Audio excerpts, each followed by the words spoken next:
el tema es que la realidad socioeconómica de Venezuela cambió y eso también debe reflejarse en cambios en el modelo de negocio y en la manera como la gente ataca estos temas. Eso implica, por ejemplo, cosas simples como no es lo mismo vender un producto de 1 kilo que de 100 gramos, porque probablemente la gente te lo pueda comprar. Entonces yo tengo que empezar a trabajar con presentaciones de menor denominación. No es lo mismo vender un producto que cueste unitariamente $7 o que venda por una presentación más barata de 2 o $1.50. Entonces, este tema es clave para entender también la nueva dinámica de consumo en Venezuela y que si seguimos pensando con mentalidad de nicho, no va a salir adelante.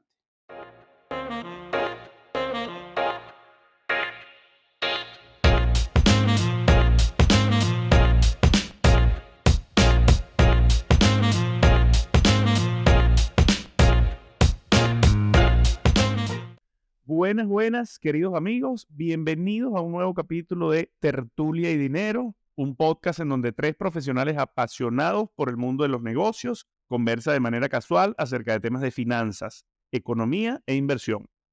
Hoy, como siempre, venimos ya con nuestro acostumbrado capítulo de los lunes de Tertulia y Dinero, un poco más accidentado que de costumbre. José Miguel saliendo de una gripe con conjuntivitis, Adrúbal también con temas de salud. Y bueno, aquí estamos desde Caracas también guapeando, muchachos, con esta caída del consumo en el primer trimestre. ¿Cómo estás en Vamos a... Caracas? Porque yo tengo casi 4 meses fuera, no. Pronto Está, estaré regresando, pero no sé si cuando salga este capítulo ya esté en Caracas, pero tú eres de los 3 el único que ha estado allá estos últimos meses. ¿Cómo está la cosa? Está duro, hermano. Sinceramente, oye, ojo, sin tener data dura a la mano, es evidente ese retroceso o esa contracción. La dinámica económica se siente en la calle, esa burbuja o eso que veíamos el año pasado de restaurantes, de economías de nicho, de gente bastante en las calles, de consumo discrecional, sobre todo, que abundaba, ya no está.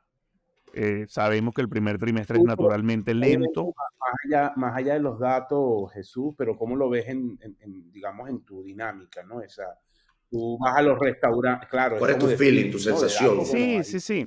pero el feeling que tú sientes, que te dice la gente que está contigo, empresario. O sea, yo sigo viendo tus fotos en No, bueno, Instagram en clarito, por eso te restaurantes digo, y yo no bebiendo sé y A si ver, allá está comiendo. Y, o pasando. sea, no. creo que está un poco, Adrúbal, está un poco sesgada esta opinión de Jesús, pero Quiero bueno, insistir, vamos a tomársela porque es lo que lo hay. que ha pero vamos cambiado, a ver. lo que ha cambiado un poco, digamos, es la frecuencia, ¿no? Uno trata, por supuesto, de, como lo hemos comentado en algunos capítulos anteriores del podcast, tú tienes cierto estilo de vida, tienes cierta rutina y tú tratas en la medida de lo posible de al menos hacerla, ¿no? Ahora bien, lo que ha cambiado aquí, como les digo, es la frecuencia. Si antes de repente a nivel familiar estábamos yendo un par de veces a restaurantes al mes, ahorita con una ya te comiste el presupuesto de ese mes y bueno, vamos poco a poco porque de nuevo los precios siguen creciendo, o al menos es lo que he notado empíricamente, ¿no? Eh, Todo está como un poco más lento, restaurantes vacíos, centros comerciales con poco tráfico de gente, y en general esa efervescencia que se veía en la economía, que si bien dijimos, bueno, no es algo, Venezuela no se arregló, lo dijimos muchísimas veces en la temporada anterior, sí se notaba cierto nivel de consumo, bien sea, mira, porque se estaba vendiendo, porque estaban enviando remesas, no sé, porque había más poder de compra, el dólar tenía más poder de compra en proporción o en comparación a lo que es hoy, pero sí, la verdad se siente bastante lento. Claro. Y bueno, Pero fíjate, obviamente quería empezar por ahí porque tú eres, como insisto, el que está en Caracas. Obviamente con Analítica, el equipo sigue allá y ha elaborado data. Nosotros estamos, de hecho, empezamos con un proyecto piloto a mediados del año pasado de construcción de un índice de ventas comerciales, volúmenes, Lo recuerdo. específicamente en la área metropolitana de Caracas, porque obviamente el presupuesto que levantamos no nos permite hacerlo más allá de eso. Recuerden que toda medición y estas cosas implica un recurso humano, logístico, que no es sencillo, y más en un país de Venezuela. Pero ese índice, bueno, ya a mediados de diciembre empieza a mostrar elementos de preocupación. Por ejemplo, si bien en diciembre todavía el índice muestra un crecimiento con respecto a noviembre, empieza a mostrar caída interanual que se ha mantenido hasta ahora, hasta marzo, porque de hecho en enero esa caída interanual continuó, fue bastante fuerte, fue superior al 20% cuando lo comparabas con enero del año pasado, de 2022, enero 23 versus enero 2022. En febrero se mantiene, está por en torno al 19%, y en marzo, que tenemos data preliminar al momento de grabar este podcast, también muestra una caída un poco más baja, casi la mitad de la de febrero, pero sigue estando en terreno negativo. Es decir, que ese punto de ventas en la principal ciudad del país, que concentra alrededor de un tercio del consumo y 40% del PIB, te dice claramente que la situación fuera de Caracas puede ser mucho peor. Y lo que estamos viendo es esa contracción de ventas, y esa contracción de ventas es un reflejo de contracción de consumo. La contracción de ventas, por supuesto, es más agresiva, espérate, para Adrúbal. terminar la idea, es mucho más agresiva en segmentos, vamos a decir, que no son prioritarios, lo que tiene que ver con vestido calzado, bebidas alcohólicas, recreación. En términos de alimentos, salud y cuidado personal, es moderada, pero sorprendentemente también está cayendo. Es decir, que la gente ha tenido que renunciar a ciertos productos que usaba para alimentarse, ciertas medicinas, y eso te habla de que la contracción de poder adquisitivo es muy, muy agresiva, ¿no? Ahora sí, José. O sea, es un tema que va más allá de la ciclicidad, que yo entiendo que trimestralmente hablando en Venezuela, el primer trimestre siempre es como muy No, lento, ¿no? totalmente. O Mira, sea, hay hay varios razones factores, aparentes ¿no? detrás de Hay la un caída. factor obviamente cíclico, siempre después del boom de diciembre o del último trimestre, la actividad se modera o se reduce en el primer trimestre, la gente queda como golpeada, te gastaste todos los reales en diciembre y entonces empieza la recuperación. Además, en Venezuela los ritmos de negocio arrancan prácticamente a final de enero. Enero prácticamente la actividad es muy, muy, muy, muy baja, por no decir muerta.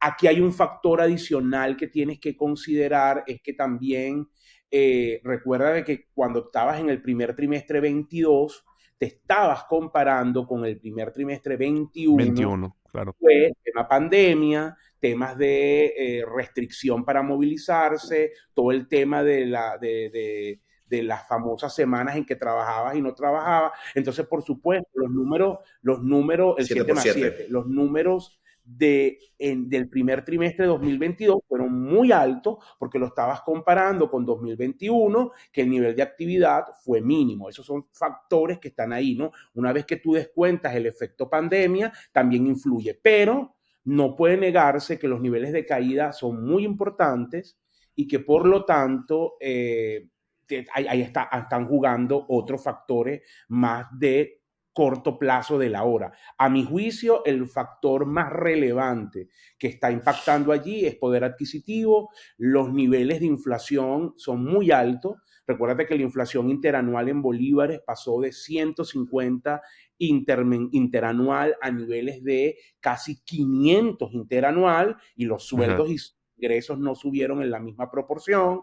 Los niveles de costo de vida en dólares están por encima del 50%, sobre todo estamos hablando año 2022, mientras que los salarios del sector privado de aquellos que ganan en dólares subió la mitad, en torno al 25%. Entonces, incluso quien gana en dólares tuvo una pérdida de poder adquisitivo. Claro. Y el tercer elemento es, bueno, prácticamente todo el universo de trabajadores del sector público de pensionados, de gente que depende del Estado, que ahí estamos hablando un porcentaje clave de la población, cerca de 40%, prácticamente quedó excluido del consumo porque los niveles de salarios y de bonos del sector público, estamos hablando que están por debajo de $10. Entonces allí tu capacidad Irrisorio.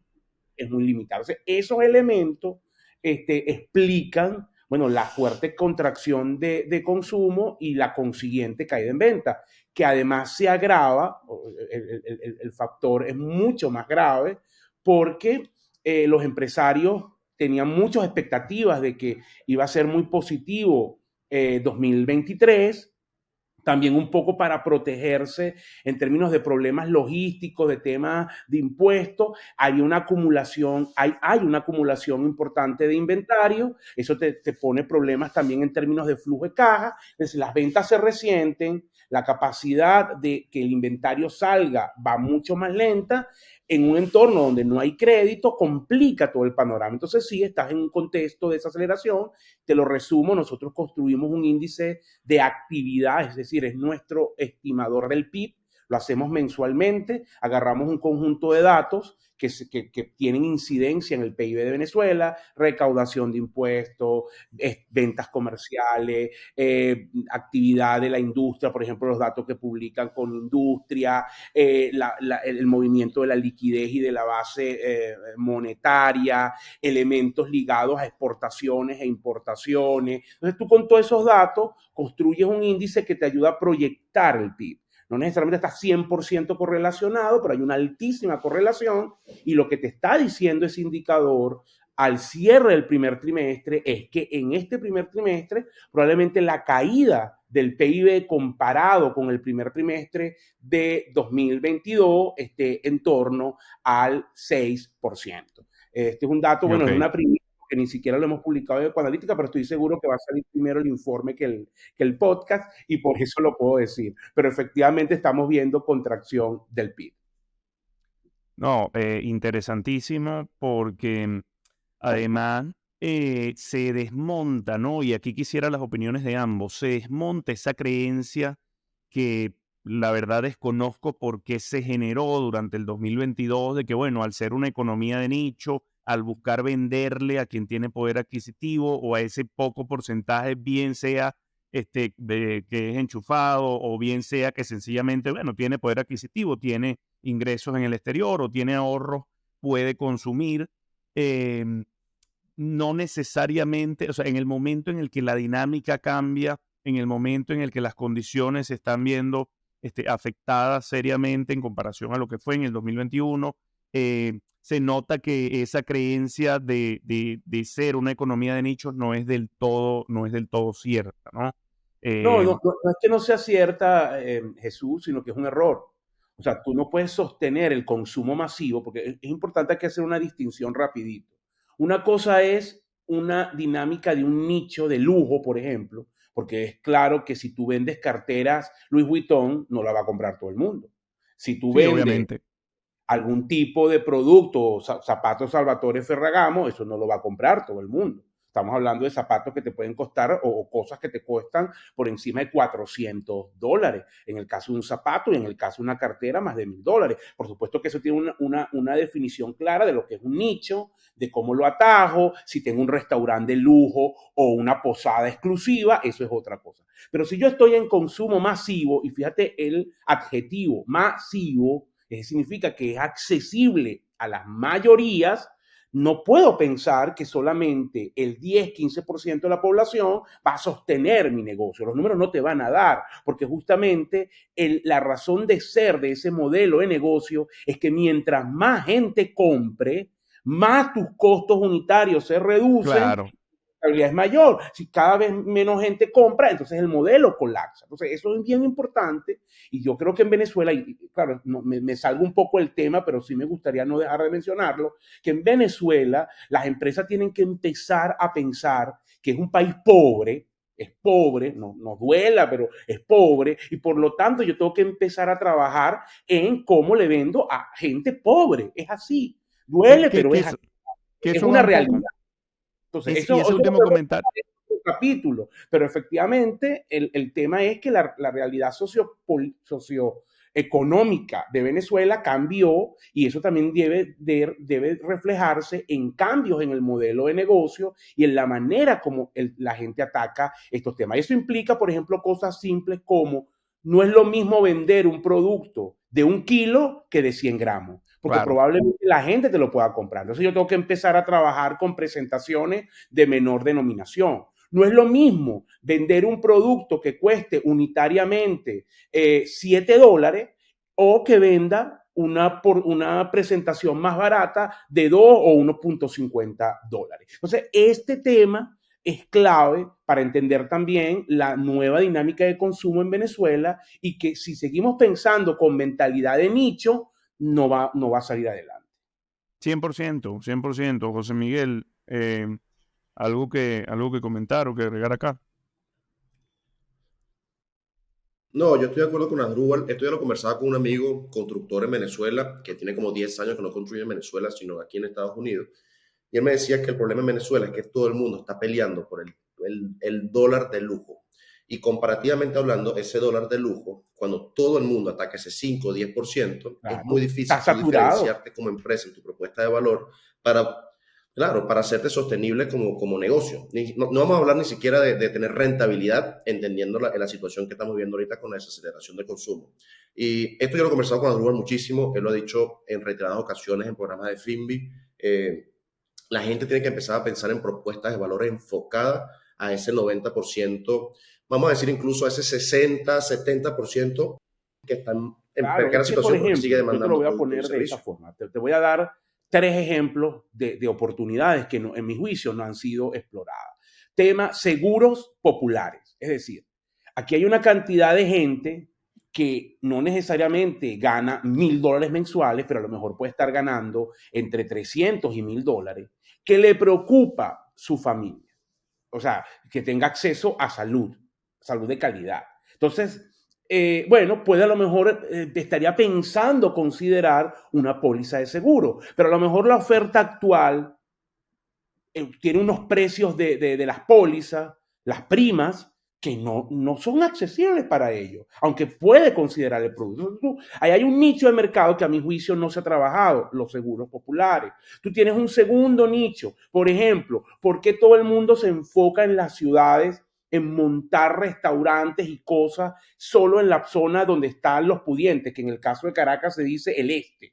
Bueno, tú puedes desarrollar cosas hacia el oeste, que ahí están surgiendo iniciativas muy importantes, con otros patrones bien sea de diseño arquitectónico, de la carta propia del restaurante, con De otro procesos tipo operativos distintos de también. procesos operativos distintos. Entonces, ahí también hay una oportunidad, que por cierto en Caracas han surgido iniciativas muy interesantes en lo que tiene que ver el casco histórico de Caracas, lo que tiene que ver el Paraíso, pero hace falta mucho más, para que la gente no tenga que salir de su casa por allá bien lejos a tener que comerse un helado en las Mercedes, que no tiene como Claro. que mucho sentido, ¿no? Es como acercar los servicios a la gente. Entonces, ese es un segundo elemento o un segundo nicho de oportunidad. Y el tercero es el turismo. Si tú revisas la oferta turística, general es costosa, Es muy poco muy competitiva, por costosa. supuesto. Tú al final dices, bueno, ¿por qué no empiezas a trabajar en una oferta turística que sea accesible para la mayoría? No te voy a decir que regales, pero que tú permitas que alguien pueda tomarse un fin de semana en Morrocoy, en Margarita o en unas playas cerca de La Guaira con un buen servicio, que te dé a ti también algo de ganancia y que permita que un segmento de la población pueda acceder a eso. Entonces, tienes tres áreas que a mi juicio en Venezuela han fallado mucho en no entender cuál es ese consumidor masivo al que tú puedes atacar. Adrúbal y José Miguel, le voy a hacer una pregunta, Asdrúbal, en la segunda Asdrúbal. parte del programa. Primero me gustaría que me dijeran, gracias a quién llega este capítulo de Tertulia y Dinero, y luego les hago la pregunta. Bueno, este capítulo llega gracias a nuestros amigos de Venezuelan Cargo Broker, que es una empresa de logística integral con más de 14 años de experiencia y cobertura en los principales puertos y aeropuertos del mundo. Son líderes en el mercado venezolano, movilizan al año más de 4.500 contenedores. Así que si estás interesado en servicios de movilización de mercancía dentro y fuera de Venezuela, los amigos de Venezuelan Cargo Broker son perfectos para ti. Buenísimo. Este podcast llega también gracias a los amigos de Ron Santa Teresa 1796, Santa Teresa 1796, el ron premium más premiado del mundo. Y qué falta me hace para acomodarme esta garganta y esta conjuntivitis que me tiene mala, Asdrúbal. Pero ahí vamos recuperando poco a poco. Yo estoy maravillado escuchando a Asdrúbal porque la verdad es que es un tema que está en las redes. O sea, la que ya el consumo y tenerlo aquí gratis es una maravilla, ¿no? Y llega también este capítulo gracias a la gente de Habitu Inmobiliaria. El mundo cambió y la forma de comprar inmuebles también. Sin duda, Habitu Inmobiliaria son los expertos para la compra y venta de inmuebles en Venezuela. No podían faltar mis amigos de BAM Plus, porque sin duda que la cuenta Divisas Plus de BAM Plus para mí es lo máximo. Con Pago Plus hago mis pagos móviles rápidos en bolívares con cargo a mi cuenta en divisas, y eso es genial porque me alivia que no tengo que cargar efectivo, no tengo que estar pendiente del vuelto, sino que movilizo mis divisas tranquilamente. Todos los beneficios de esta cuenta lo puedes consultar en las redes de sociales de BanPlus, @BanPlus Online, Twitter, Instagram, búscalos. Divisas Plus de BanPlus, siempre a la mano. Una maravilla. Ok, ahora retomando, porque creo que esto continúa y la segunda parte del programa está muy relacionada con lo que venimos hablando, ¿no? Tú comentabas, Rubal, que bueno, un poco deberían el sector privado o quizás los comerciantes empezar a diseñar, ¿no?, estas estrategias o estas opciones pensando quizás en un consumidor que es, digamos, más hacia que es más como pobre, que está más en la escala de pobreza más abajo. Claro, pero es que Y la pobreza tiene matices. la pregunta que les iba a hacer era que, a ver, esos comerciantes no han hecho los cambios o no han adaptado ese modelo por un tema de desconocimiento o incluso por un tema digamos, de voluntad, porque a mí me pasa, incluso conversando, ¿no?, con algunos comerciantes, con algunos empresarios, de que todavía se tiene esa creencia de que en Venezuela, bueno, la clase media es fuerte, pareciera que esa época de Cadivi, de los $5,000 de viajero y de los subsidios, sigue estando como que en el racional de la gente. Y la verdad es que, bueno, no es así, lo hemos visto, ¿no?, en estos últimos años, incluso luego de pasar la hiperinflación. Pero pareciera que mucha parte del comercio o del empresariado se quisiera mantenerse o tiene esa creencia de que el país no ha cambiado, tiene esa resistencia a hacerse más pequeño, a entender que hay que, digamos, ahora hay que salir, targetear el consumidor o el cliente, buscarlo y ganárselo, y no como antes que al final lo que ponías en anaquel lo vendías, ¿no? Dejo esta reflexión acá un poco para ver cómo lo ven ustedes. Mira, te lo digo mi experiencia en la consultoría. Yo creo que hay de todo. Hay empresarios que obviamente siguen atados a un país que ya no existe, a los modelos de venta y consumo de la Venezuela en el que, bueno, abundaba en los recursos porque dependíamos de la dinámica del sector petrolero y con unas rentas muy altas. Y cuesta cambiar. Otros creo que también tienen una percepción errada del mercado, que es el punto que me gustaría destacar, bien sea por lo que uno lee en los medios y toda la dinámica que hay que disgregar con detalle, ¿no? Por ejemplo, aquí se ha vendido una narrativa que a mi juicio es errónea, de que tú tienes 20% de la población que come, consume, viaja, y 80% que está en el chasis, que no puede hacer nada, que prácticamente está en pobreza extrema, y es erróneo. Yo no digo que, por supuesto, hay un porcentaje de población en pobreza crítica. Nosotros la estimamos en torno al 40%, es decir, que de ese 80 tienes la mitad en unas condiciones muy críticas, que por supuesto su capacidad de acceder al mercado es nula, pero luego tienes un 40% con matices. Yo no estoy diciendo que no sean pobres, no estoy diciendo que no pasen necesidad, pero tienen cierta capacidad de consumo. Hay mucha gente que trabaja en el sector informal, que tiene negocios por su cuenta, que depende de ayuda del exterior.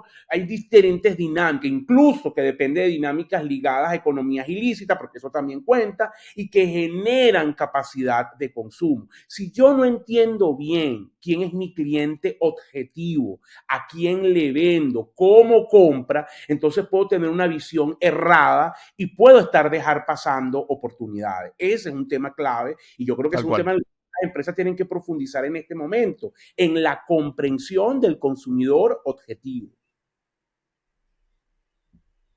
Ideal. Yo, al igual que Andrúbal, pienso que Venezuela vivió muchos años con una economía tan subsidiada que hacer negocios netamente, lo que era tu negocio, a veces no era ni siquiera tu razón como empresa, ¿no? Y eso hizo que mucha gente, en cierta forma distorsionada, no entendiera verdaderamente lo que significa a nivel operativo, a nivel de estrategia, a nivel de posicionamiento, a nivel de entender el mercado, tu cliente objetivo, levantar esos verticales de conocimiento para saber verdaderamente hacia quién va tu propuesta de valor. Eso, digamos que hay una curva y una transición, porque hay gente ahorita que en Venezuela, y Andrew lo tiene que estar viendo, hay gente que ahora por lo menos se preocupa un poquito más en entender esas matices, porque se dan cuenta que ya vender no es tan fácil, ¿no? También creo que en los mercados usualmente hay demasiado signaling. Y es tonto, pero la gente va para las Mercedes y ve que están abriendo 10 restaurantes por mes y dice, berro, ¿será que los restaurantes están dando? Vamos a montar un restaurante. Y nos hacen la pregunta detrás de... Claro, es que no, parece tonto, pero la verdad es que ocurre en la José, porque bolsa. eso O sea, lo la gente se tratamos mete... en un capítulo, En un acuérdate. capítulo, claro. Eso es lo que está dando. La gente se metía porque eso es lo que está dando. Sí. Tal cual, tal cual.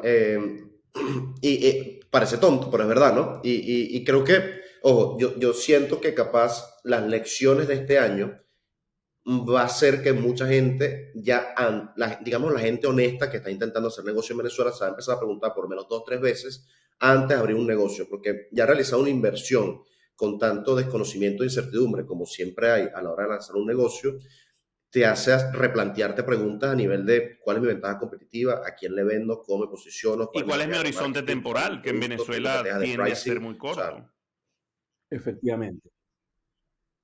También, y comparto con Asdrúbal lo último, que es que al final parece mentira, pero creo que nos estamos moviendo hacia allá, hace falta mucho todavía, pero creo que esto al final deja muchas lecciones para las personas que quieren seguir emprendiendo, abriendo negocios en Venezuela, ¿no?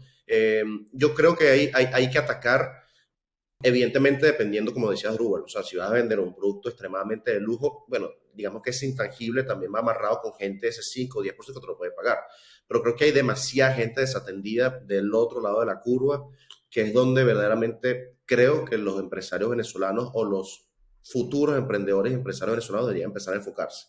Porque yo particularmente, Drupal nos podrá decir, no creo que esa ponderación entre ese porcentaje 5 o 10% extremadamente rico y ese 60-70% que te puede consumir en cierta forma vaya a cambiar en el corto plazo, ¿no? Esa ponderación No, claro, cómo está la sociedad eso marcada. es un problema estructural. Eso lleva tiempo. Por eso que te digo, al final cuando tú tomas, los conceptos de promedio son muy importantes, ¿no? Tienen debilidades, como todo concepto, ¿no? Pero si tú ves el consumidor promedio en Venezuela es pobre. Entonces mi estrategia tiene que estar basada en entender si estoy en consumo masivo, a qué nicho voy a atacar o a cómo es el consumidor que voy a atacar. A mí me gustaría destacar un poco justamente como última idea antes de cerrar este capítulo, el hecho de que también lo que creo que va a ocurrir o que está ocurriendo en 2023 en Venezuela es lo que yo llamo una consolidación en el sector, es decir, una depuración. Al final, como lo decía José, mucha gente se metió a restaurante, a montar farmacia, a montar temas de alimentos, porque es lo que está creciendo, es lo que da, pero no tenían ni tienen la capacidad financiera, operativa, y en términos de resistencia para que eso siga adelante en un contexto de desaceleración. Entonces lo que vamos a ver es actores que van a desaparecer y actores que probablemente, como tienen ya experiencia, años en ese nicho y una fortaleza importante, que consolidan y se mantienen. Entonces esto es bien clave, porque no es que van a desaparecer los restaurantes, no es que van a desaparecer las cadenas de farmacia, Pero no están es que cerrando. las cadenas de supermercados, pero sí vamos a ver algunos actores que se van a ir, que no van a poder, por múltiples razones. Entonces, eso es un punto importante. Sobrevivirán los más Sí, fuertes. una suerte ahí de selección natural, ¿no? Bueno, conversamos un poco de lo que está haciendo el retail, el mercado minorista en Venezuela, de la caída del consumo reciente, economías de nicho, estrategias, ¿no? De cara a enfrentar esas caídas de venta y un poco por qué los negocios estaban cerrando. Creo que el capítulo ha sido bastante ilustrativo, ¿no? Todos los temas interconectados entre ellos. Si tenemos, José Miguel, porque ya tenemos poco tiempo, ¿no? Nos queda poco tiempo, si tenemos alguna recomendación para las personas que nos ven hoy. Chamo, José, pero tú sabes que yo soy el defensor Mira, un libro del idioma español, y más que estoy en la madre patria. Hermano, ese hombre está gringo. Recomiendo un librito en español, porque tú sabes que no todo el mundo en tertulia puede leer en inglés. Ese pana está gringo desde que se fue para allá, hermano. Ya atrás Tienes quedaron razón. aquellos recuerdos. Ahora escribe los posts en inglés. Atrás quedaron aquellos recuerdos de la Maturín energética. Total. Tengo dos públicos, hermano. O sea, no, mira. No, recomiéndalo. Para la próxima. Startup of You, pero la verdad es que para la próxima, estaba viendo ahorita la biblioteca y creo que hay un librito bueno, pero lo vamos a dejar. Creo que tenemos en agenda un capítulo que va a hablar sobre planes de marketing, si no me equivoco. Lo voy a dejar para ese capítulo. The Startup of You es un libro escrito por Reid Hoffman, que es el co-founder de LinkedIn, la red digamos, social profesional de referencia del mundo. Lo empecé a leer hace pocas semanas, que arranqué la segunda parte del semestre con una materia que se llama Understanding Entrepreneurship, y me gusta mucho porque habla de cómo la gente no tiene nada que ver con startup, tiene que ver con el entendimiento de la persona de verse ella misma como una empresa y de fortalecer sus ventajas competitivas, de entender cuáles son sus assets, de relacionarse con éxito para entender que tiene que hoy en el mundo, bueno, lo dice evidentemente el fundador de LinkedIn, hacer networking es extremadamente importante para conseguir nuestro objetivo, y me parece que es un buen libro que sirve para cualquier persona, independientemente sea un trabajador profesional o un emprendedor, para entender y hacer un análisis de introspección en relación a sus ventajas competitivas, fortaleza y cómo mejorar en áreas de debilidades. The Startup of You. ¿Cómo se llama el autor? Listo. Lo vamos a poner en el capítulo. Y bueno, no nos queda más que despedir, muchachos. De verdad que nuevamente agradecido con ustedes. Lo comentábamos justo antes de empezar la grabación. Esta ha sido una temporada de cambios, una temporada un poco accidentada, pero que gracias a Dios, digamos, hemos sacado adelante, grabando remoto, una nueva modalidad, con temas logísticos y desafíos que hemos ido solventando ahí sobre la marcha. Y bueno, no queda más que darles las gracias tanto a ustedes como también a los patrocinantes, ¿no? Que lo han hecho posible y que vamos aquí de la mano haciendo que este podcast siga andando y siga llevando el mensaje de cultura de inversión y educación financiera a Venezuela en primer lugar y a la región. Redes sociales, @tertulia_dinero en Twitter, @tertulia y dinero en Instagram. El canal de YouTube Tertulia y Dinero, los invitamos a que revisen el canal, a que comenten, a que le den like y se suscriban. Asdrúbal tiene una meta firme al mediano plazo de es que llegar a 100,000 suscriptores. Así que bueno, los esperamos por el canal, por acá, @JesusLeonet en Instagram y en Twitter. Por acá José Miguel Farías, @JMFaríasU en Instagram y por acá, y en Twitter. @AROliveros en Instagram y Twitter. Saludos a todos. Señores, esto fue Tertulia y Dinero, un podcast en donde 3 profesionales apasionados por el mundo de los negocios conversan de manera casual acerca de temas de finanzas, economía e inversión. Chau, se les quiere.